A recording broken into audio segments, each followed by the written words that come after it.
It is Friday, February 21st, 2025. This is another offseason edition of Baseball Today. That is not my man, Trevor Plouffe. That is my dude, Jolly Olive. I am Chris Rose, producer Dan along for the ride as well. Plouffe, a little under the weather. We wish him well. So Jolly, of course, I think we spent so much good time together in Arizona during our spring training trip. We were just destined to do the Friday show together. Yeah, I can't get rid of you, Chris Rose. I mean, I love two things in this life. It's you and talking baseball. So as soon as I got the panic text, I had to say yes. Now I'm happy to be here. We got a lot of good stuff to talk about. Groundbreaking change of franchise type stuff. So it should be a good show. Well, I appreciate you loving me, but this is Baseball Today. You might love talking baseball, but that's the other one that Plouffe. Right. I get them mixed up all the time. I understand. We were out in Arizona. It was the two of us. It was our one-of-a-kind producer, Dan Rourke, Maddie Mass, and Anthony Napolitano, the head of our sales department. We had a great time. You were off getting guys for a bunch of shorts that'll be coming out shortly. We'll be talking about that. We went to the CAA baseball house. I've got Ohapi, Corbin Carroll, Willie Adames there. They were shooting for the par 3. We went to 5 different camps: Dodgers, Reds, Guardians, Rangers, Royals. Had the best time, and it was just good to just hang out. Yeah, absolutely. I mean, the warehouse weekend into this back-to-back 14-hour workdays, you feel it in the body for sure, but the amount of players we got to talk to, the amount of creative and fun answers they got to, showcase in our shorts with all the questions we asked, it was really cool just to see the personality side of a lot of these players. Guys like Willie Adames, who, I never thought I'd get to talk to before, and then you talk to them, and they're just down-to-earth, really funny dudes. Absolute dream of a week. I can't wait to show everyone what we filmed out there. Yeah, it's going to be awesome. And listen, it's something that I've been doing for 30 years. I am twice as old as a lot of the people that I work with. And I think that's probably the best part of working here at John Boy Media, is that it's getting to introduce you guys to a different side of this and to see your eyes when you walk into a clubhouse. Like Dan Rourke had never been inside of one. Boy, did we learn that the hard way. Maybe that's a story for another day, but it was great. The content's going to be phenomenal. We really want to thank CAA Baseball and just all those teams that we visited for their hospitality. They were great, and it's coming your way. We did have spring training baseball get started. Cubs and Dodgers, who will kick off the season over in Japan, they got it going in Glendale, Arizona as well on Thursday. We had a first, the use of the ABS system, Automated Ball Strike Challenge. Max Muncy in the first. Cubs thought it was a strike. It was called a ball. It tapped the head. The catcher does. They reversed the call, so it was 0-2. We also saw it used later in the game. It was kind of neat because it gets put up on the scoreboard and everybody can see, hey, that was indeed a strike. Are you thumbs up or thumbs down? And let's remember, this system's only going to be used in spring training. It's not the green light yet for the 2026 season and beyond. I'm thumbs up, and I don't see a reason to be thumbs down. I don't think it slowed the pace of play much at all, and this was the debut of the tech with Major League clubs, and I have to think that pitchers and batters know the strike zone really well. I mean, there's often a problem with where umps set up their strike zones in general, so I don't see any reason for this to go away anytime soon. I'm excited to see it implemented more often. I am curious how it will affect the pace of play once, it reaches Major League regular season games. If you remember, the challenge system was pretty archaic when it first came up. Oftentimes, games would be delayed 5 to 10 minutes. I don't foresee that being an issue with the ABS system. And the cool thing is that a lot of the young prospects, top prospects, minor league guys are already going to be accustomed to this by the time they come up because they will have been playing with it for a couple years now. So it was cool to see it showcased almost immediately. Shout out to Cody Poteet for making Major League history. Yeah, so here's the deal. The only people that can call for a challenge are the batter, the pitcher, and the catcher. And I was doing a little bit of reading on it. First of all, I don't think you ever want your pitcher being the one that does this. I think let your catcher do the calling. The catcher have a built-in rapport with the umpires. Umpires only get pissed at pitchers all the time. Very rarely do they get pissed at catchers because catchers know how to dance that fine line. And if you're a manager, don't you have to assign certain hitters that, because there's certain guys that bitch and moan about every call in the world, and you don't want that guy being the one that blows it because you only get 2 challenges. And so if you win it, then you get to keep it. But if you don't want to lose one. Max Muncy in particular, the Dodgers broadcasters were talking about it, that he's a guy that is really finicky when it comes to the strike zone. So I don't know if you're Dave Roberts, you want to give him the green light to do it. Yeah, I mean, a couple guys come to mind. I mean, Jazz Chisholm, I watched during the postseason run last year for the Yankees. I've never seen someone less friendly towards umps, and a lot of the calls were warranted too. But even on my own team, Jose Siri of the Mets, like there's plenty of guys that constantly gripe with balls and strikes, and that's just competitive nature. So I do think you're right that there's going to be certain guys that are allowed, certain guys that are not allowed, because 2 challenges is not a lot. If you goof 2 calls in the first inning, you're screwed for the rest of the game. So it'll be interesting to see how that pans out. It was funny because I was at Guardians camp on Wednesday morning, and they were doing live BPs, and Hedges was in the box. He wasn't catching; he was in the box, and the other guys were talking about it, the ABS system, and they were like, "Hedgie cannot be the guy." First of all, based on what he hits. Number two, based on how much he does look back at the umpire, and he's one of those seasoned veteran catchers that does have a rapport with all the umpires. So it was funny to hear like the teammates start talking shit about which guys should be with it. Once again, I am all for it. I said it on Twitter when it happened as I was watching live on Thursday. I hope that we get this. I don't know when it's going to happen. It might be after the next collective bargaining agreement, which fingers crossed we don't fuck this thing up and have a work stoppage. But I want to see it. You want to see it. Let us know in the comments where you sit with this whole thing. All right. The Athletic is reporting that the Athletics are actually talking extension to a guy we saw at the CAA baseball house. That would be none other than outfielder Lawrence Butler. He's only 24. He isn't arbitration eligible until 2027. There's no parameters out there about what this possible deal would look like. But if you're Butler, would you entertain a deal knowing that your home park is going to be a minor league stadium for the next several years? Yeah, it's a really interesting question. Lawrence Butler was actually one of the guys we were able to talk to out in Arizona. And I can tell you, first and foremost, the dude is a wonderful personality and he is confident. I think he's going to build on what he did last year, which was already super impressive. You do beg the question of, is this a situation you want to lock yourself into for the long term? The A's are now spending money, but there's all these extraneous factors going on. But at the end of the day, life-changing money is life-changing money. So I honestly don't know. I think Lawrence Butler, he felt to me like the type that he's willing to bet on himself. So I actually don't think this extension will come together unless it's, a completely fair price. Whereas someone like Brent Rooker, who was up and down, bounced between 5 different teams, finally got his foot in the door at a later age than most young MLB players. It made a lot of sense for him to sign that extension, it being that he was also a DH profile moving forward. Lawrence Butler, it kind of feels like the sky's the limit for him. He's the guy that's can steal you bases, hit for power, plays his position very well. I see him potentially being a big earner once he eventually hits free agency if he continues to build on what he's already established at the major league level. Last year, if you remember, he got off to a crappy start, was hitting under $180, and they sent him down. And then when he came back in 84 games, once he was recalled, he hit 20 homers. He hit almost 300, 330 on base, 565 slug, and stole 18 bases throughout the season. On top of that, yeah, you had a chance to meet him. I had him on Rose rotation, so I'd already talked with him. And I remember telling him when we were done, I think I told Rob Scirocco, our producer at the time, I said, why in the world isn't MLB promoting a guy like this? Like, this is the exact guy. His personality, he's confident but not cocky. He is charming. He works his ass off. He's funny. He's talented. Everything.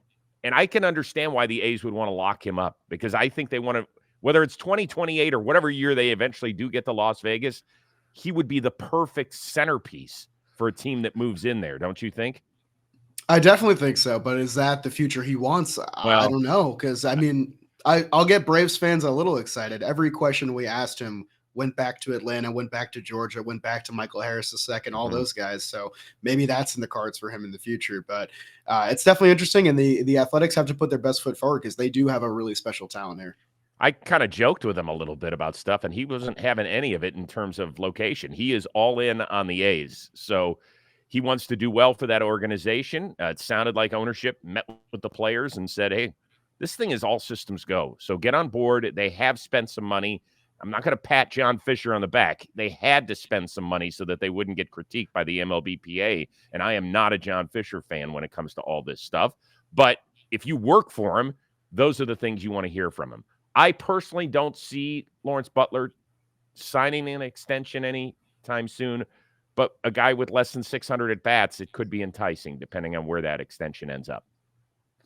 All right, let's move on to a guy who is not signing an extension anytime in the near future, North of the border. This happened a few days ago, but we didn't have our bite at the apple quite yet. Vladdy and the Jays did not reach an extension. That means that he is in his walk year.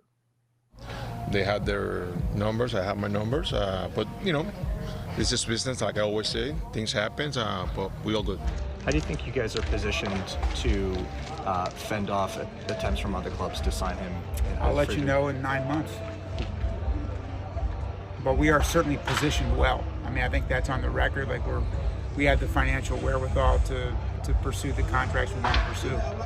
Will you now be more open to listening to trade offers for Vladdy? Our only focus now is winning with Vladdy.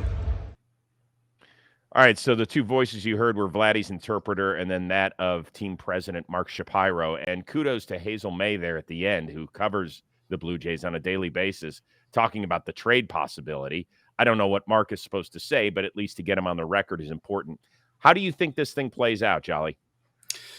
I think it's a midseason trade at this point. I mean, I'm of the opinion that any team in the AL East can win the division this year, and I stand by that. But I do view the Blue Jays as having the lowest chance of doing so, just with the air surrounding the club right now. There's just a lot of tension, a lot of pressure, and a lot of that circulates back to Vladimir Guerrero Jr. I was of the opinion that midseason trade last year would have been the most beneficial for them. It would have made for quite the blockbuster, a year and a half of control for a guy that had reestablished himself as possibly the best first baseman in all of baseball.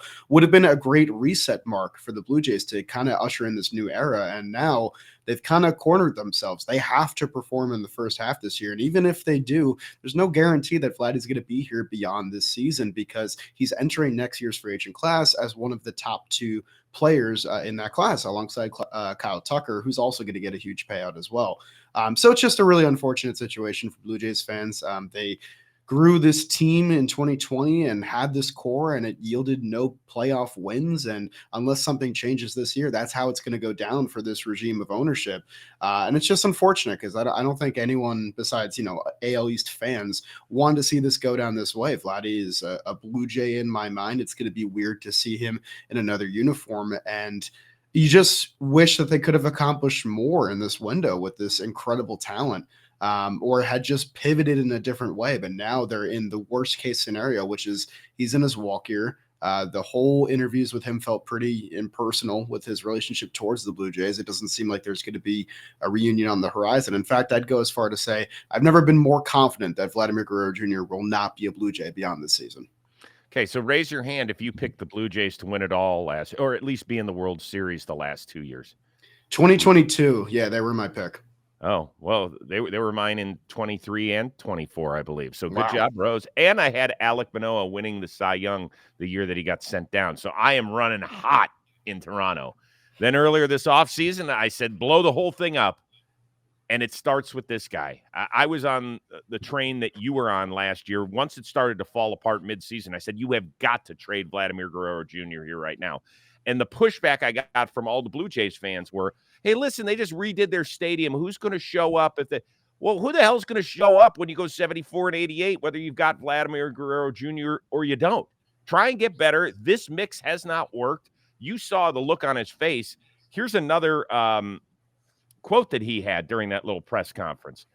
Vlad said, listen, I want to be here. I want to be a Blue Jay for the rest of my career. And then he followed it up by saying, but it's free agency. It's business. I'm going to have to listen to 29 more teams. They're going to have to compete for that. I mean, that's opposite ends of the spectrum. That doesn't mean you wholeheartedly want to be here. It means that if they meet your number, then you want to be there. But if somebody else meets your number, and I don't begrudge anybody for doing that, go get the most money if that's your sole goal. If you want to go find another place that you think gives you a better chance to not only increase your earning potential, but also get a ring on your finger, go do that. I mean, he's got the Blue Jays by the balls right now, and they've screwed this shit up beyond belief. Yeah, I mean, they had a perfect opportunity to try and extend Vladdy when he actually had a down year in 2023, because I think we all knew his talent capability was truly higher than that. Coming off a down year, I don't know what was going on in Vladdy's brain, but you have to think potentially like, okay, maybe I should sign this deal and stay where I'm valued because, this is my homegrown team and who knows what will happen in a year or so. Now we know what happened. Vladdy returned to form and had possibly his best season since 2021, where he probably should have won MVP if not for the existence of Shohei Ohtani. The Blue Jays are screwed, man. It sucks. It sucks for their fans, especially because they show out, they pack that stadium, they're diehards for that team. And this group, led by Mark Shapiro, and it's just so many missed opportunities. And now they've tied themselves into the Santander contract. They're at a pure crossroads, and they just got to hope that Vlad and Bo can put together their best capable seasons and carry this team to a division title or a postseason appearance. Otherwise, all of this was for naught. So I think I agree with you that he gets traded mid-season. Bo Bichette is also in his walk year. Do you think he makes it all the way through the year or not?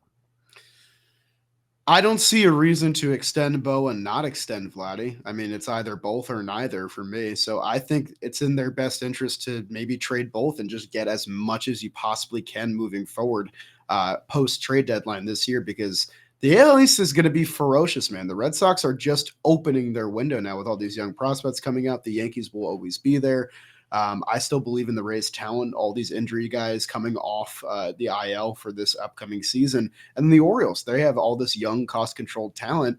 It feels like every team's window is either creaking open or has been open and will stay open, whereas the Blue Jays, it feels like it's slamming shut tight. So I think they need to reset because their farm system's not in a great spot. Even if you compete this year, what will it be for moving forward? Yeah, it just doesn't feel like there's a great plan.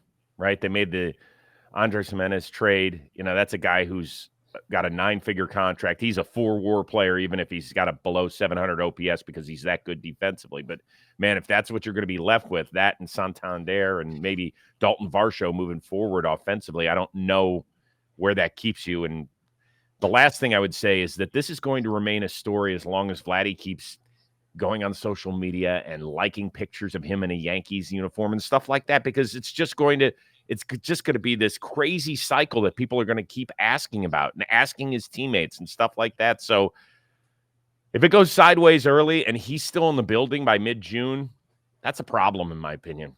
Then that would be an epic failure.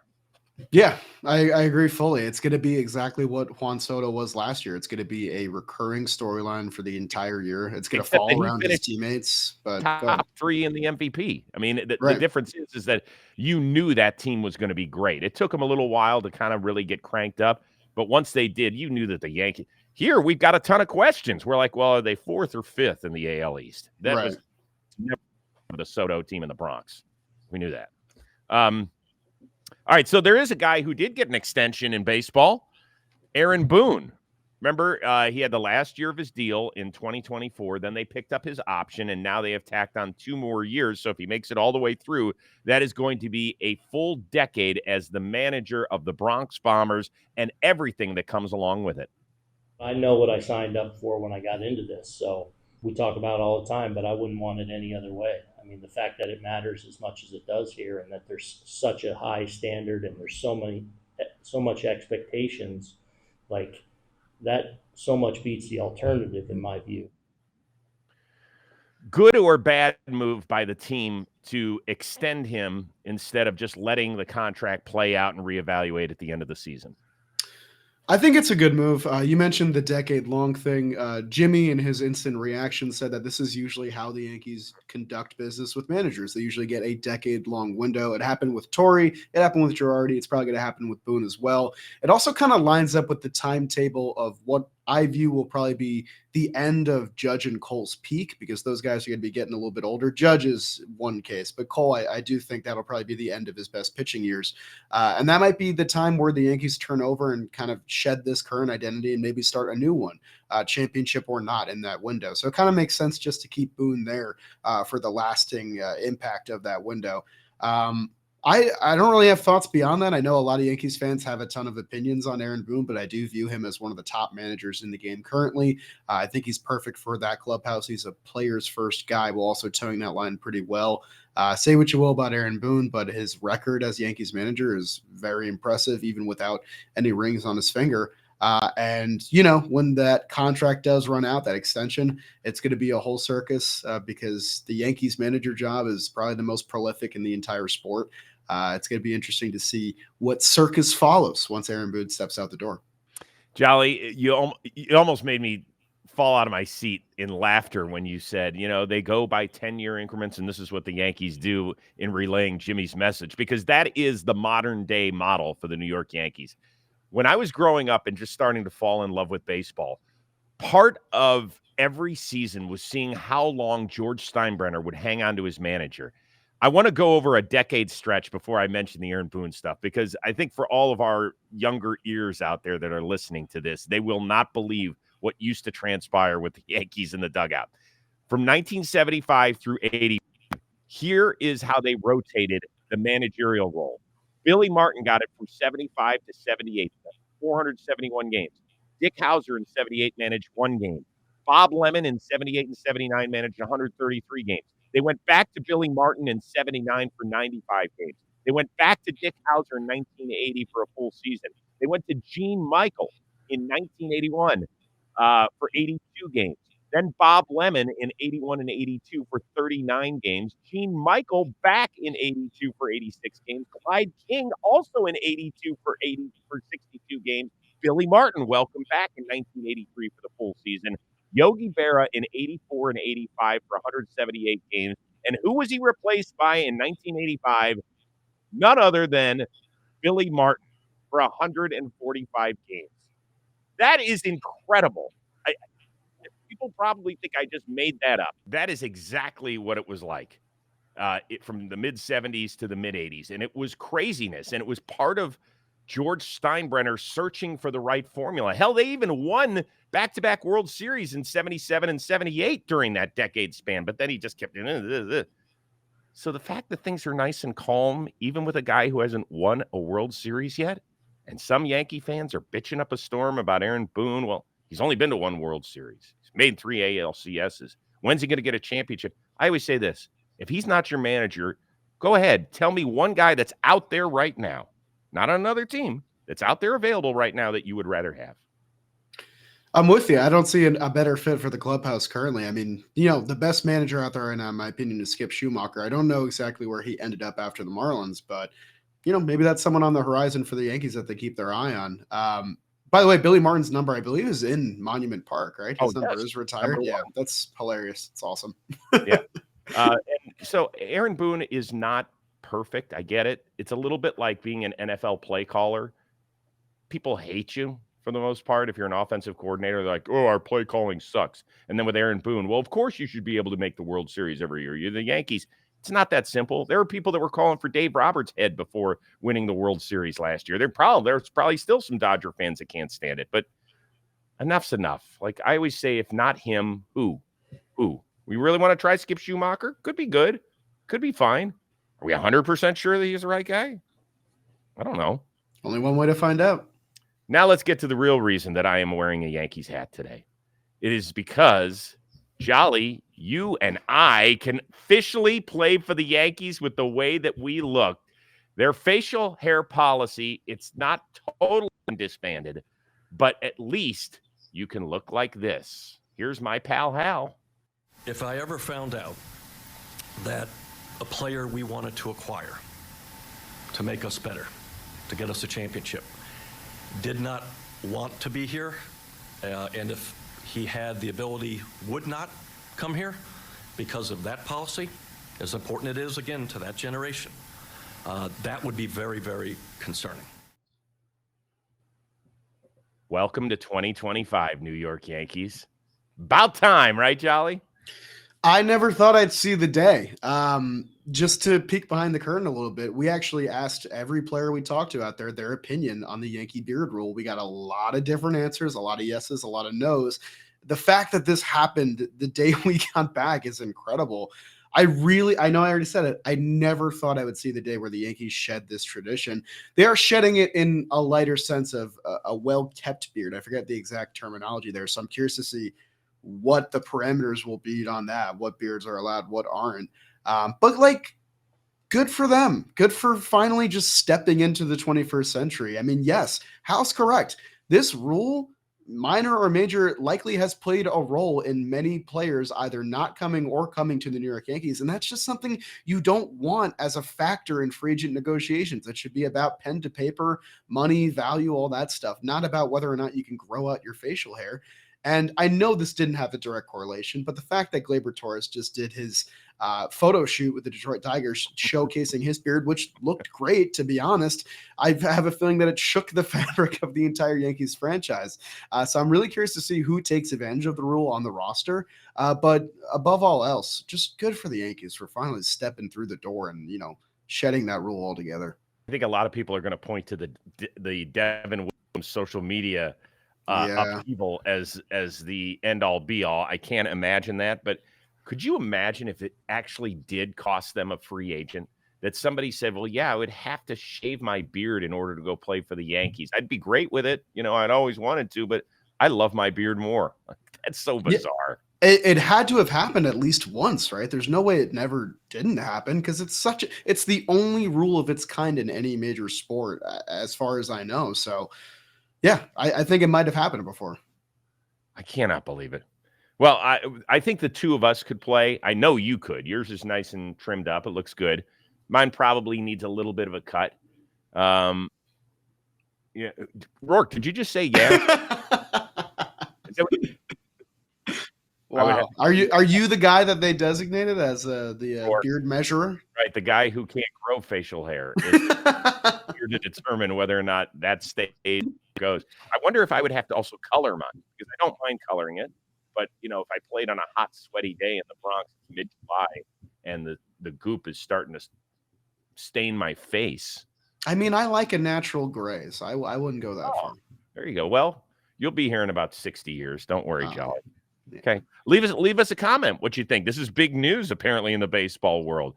Do you like it that the Yankees changed their mind about facial hair? Or would you have liked them to remain traditionalists and keep it going?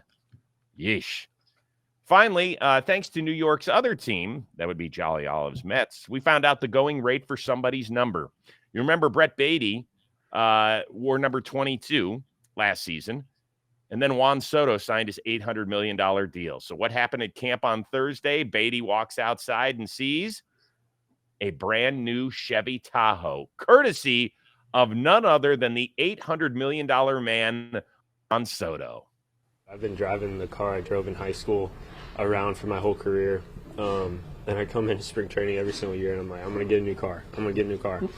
And then me, Mark, and Edgar are always like, what are you going to get? And I'm always like, probably something spacious, probably like a Tahoe or something like that. So Edgar kind of knew already. He asked me for my car insurance yesterday. I was like, that's a little strange. So I figured something was coming, but I didn't expect that at all. That was amazing. That's a great one, dude. Don't you think? Yeah, it's a great clip. I mean, Juan Soto, the $800 million man, this probably cost 0.5% of what he just signed for. And it's just a cool thing. I'm a big fan of Brett Baty. He's one of the guys I talk to at Amazing Day. I know he's had his struggles, but he's a guy I root for every time he's on my screen. And it's just cool to get a vote of confidence and a head nod from a guy who's as prolific and talented as Juan Soto. And it's a cool thing to do for your new teammate.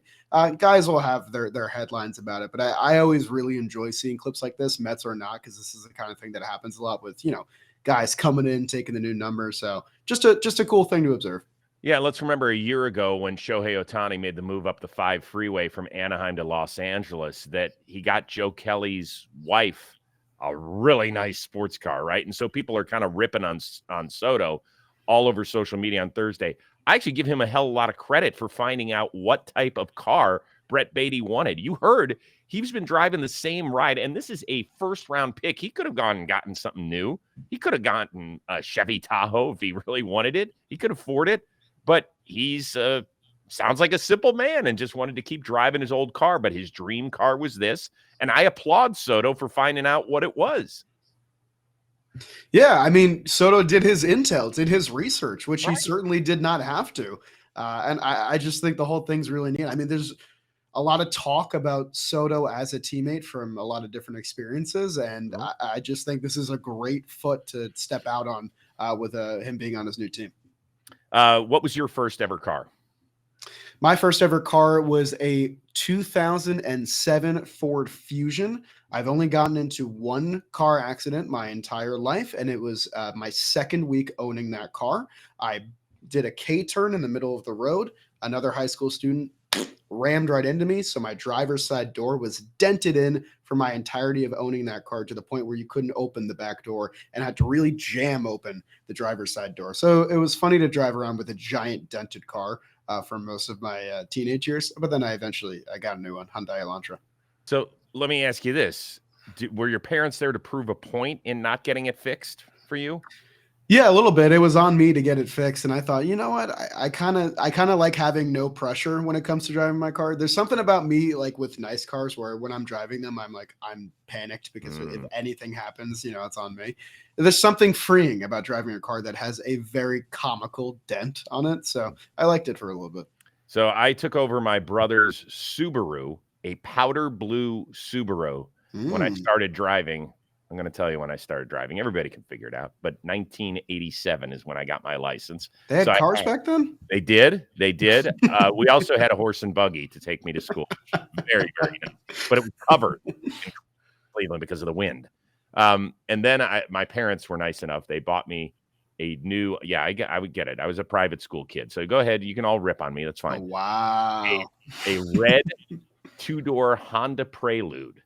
Wow. And I got my first ticket driving that car on May 7th, 1989, the day that Michael Jordan hit the shot over Craig Elo. I was driving to go pick up my girlfriend at the time, by the way, not worth speeding for. And going too fast, listening to the song Center Field by John Fogerty, of all things. And I got pulled over that day in the Honda Prelude. So your first mistake was the nice new red car. That's the kind of the color car that gets pulled over the most. Exactly. Boy, that car's got a few stories too, I got to say. Which we will not be sharing today. Hopefully Trevor Plouffe is feeling better. Jolly Olive, you're awesome for showing up on such short notice. Like literally, I called him about a half hour before the show and he said, Rosie, you got it. I'm not going to let you down. So you're awesome. We've known that for years. When do you think the shorts are going to start coming out? Well, one just got sent in our Slack about the Yankee beard rule, so hopefully you'll see the first one today. I know Matty Mass, shout out him, grinded as soon as he got the news that the Yankee beard rule is being alleviated. So excited to start showing off that stuff. All right.